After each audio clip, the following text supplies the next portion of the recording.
रसोईमध्ये आपलं खूप खूप मनापासून स्वागत आहे। तर आजची रेसिपी आहे सोयाबीनच्या शेंगाचं भाजी, पातळ भाजी बनवणार आहे मी बघा, रस्सा भाजी।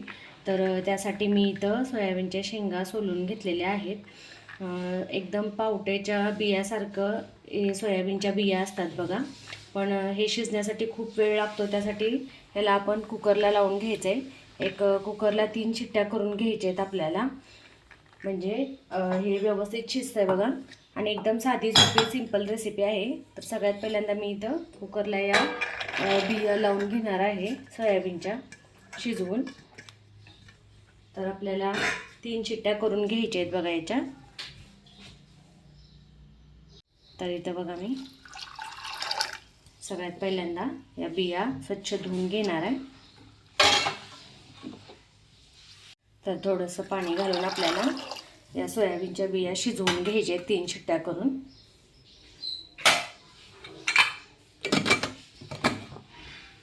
आता आपले हे सोयाबीनच्या बिया शिजलेल्या आहेत। आता आपण याची पातळ आमटी बनवून घेऊया। तर इथं मी कांदा कट केलाय बघा, 1-2 कांदे कट करून घेतलेले आहेत, एकदम बारीक कट केलेला आहे कांदा। तर इथं मी गॅसवरती पातेलं ठेवलेलं आहे, त्यामध्ये आपण सगळ्यात पहिल्यांदा तेल घालायचं आहे। तर एकदम सिंपल असं रेसिपी दाखवत आहे मी तुम्हाला। सोयाबीनच्या शेंगाचा सीझन चालू झालेला आहे आणि सोयाबीन आपल्या शरीरासाठी खूप पौष्टिक असतंय बघा। तर सोयाबीनची भाजी किंवा याची सुकी भाजी सुद्धा खूप छान लागते आणि पातळ आमटी पण छान लागते। तर आता तेल गरम झालेलं आहे, त्यामध्ये आपण कांदा घालायचा आहे सगळ्यात पहिल्यांदा।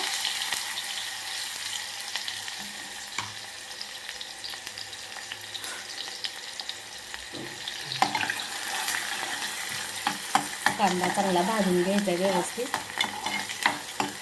आणि आपण कुकरला सोयाबीनच्या या बिया शिजवून घेतल्या होत्या, त्यामुळे ही पातळ आमटी होण्यासाठी वेळ पण लागत नाही बघा, एकदम व्यवस्थित आणि लवकर आणि झटपट होते।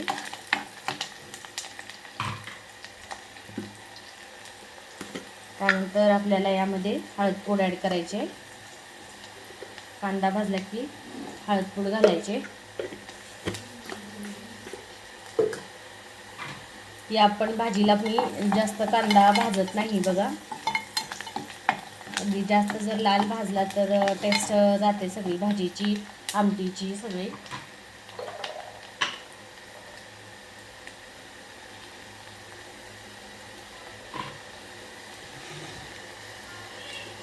तर इथं आपला कांदा भाजलेला आहे। आता मी यामध्ये घरगुती लाल तिखट ॲड करते बघा, आपल्या चवीनुसार।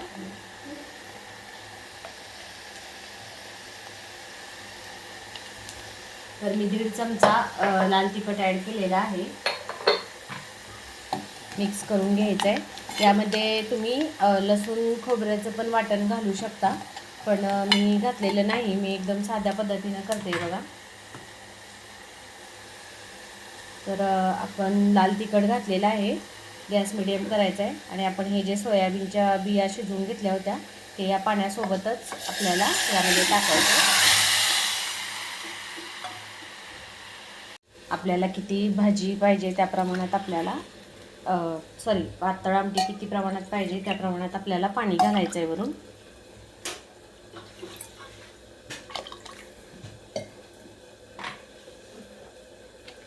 तर आता बघा यामध्ये मी भाजलेल्या शेंगाचं कूट घालणार आहे।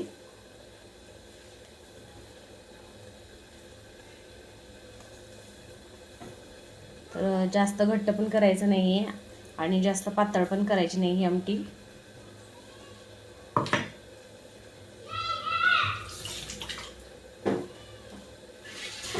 मिक्स करून घ्यायचं आहे व्यवस्थित।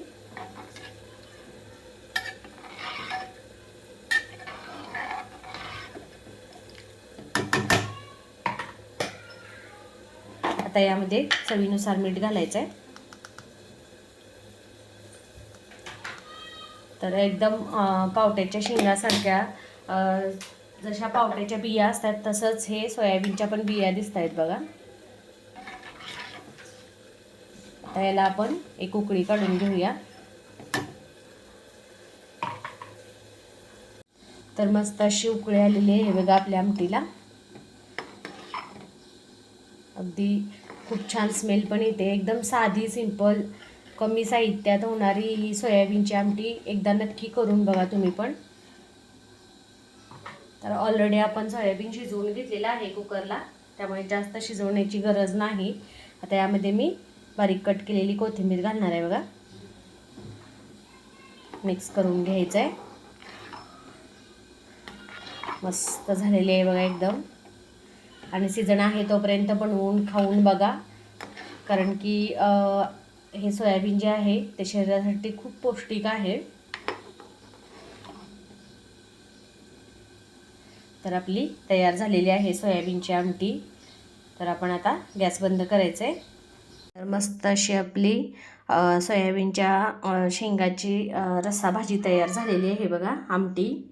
तर अशी कट्टबाज एकदम मस्त अशी आपली सोयाबीनच्या शेंगाची आमटी तयार झालेली आहे. रसदार अशी तर्रीदार आमटी तयार झालेली आहे बघा. तर खूप छान लागते. याबरोबर मी बाजरीची भाकरी केलेली आहे. तर तुम्ही याबरोबर शाळूची भाकरी किंवा चपातीसुद्धा खाऊ शकता, पण मला बाजरीची भाकरी आवडते म्हणून मी बाजरीची भाकरी केलेली आहे. तर या पद्धतीनं तुम्ही पण करून बघा सोयाबीनची आमटी. आणि तुम्हाला जर माझी ही रेसिपी आवडली असेल तर नक्की व्हिडिओला लाईक करा, शेअर करा, कमेंट्स करा आणि माझ्या यूट्यूब चॅनलला सबस्क्राईब करा. सोबतच बेल आयकॉनवरती प्रेस करा, म्हणजे माझे नवनवीन रेसिपीज आणि नवनवीन व्हिडिओज तुम्हाला पाहायला मिळतील. थँक्यू.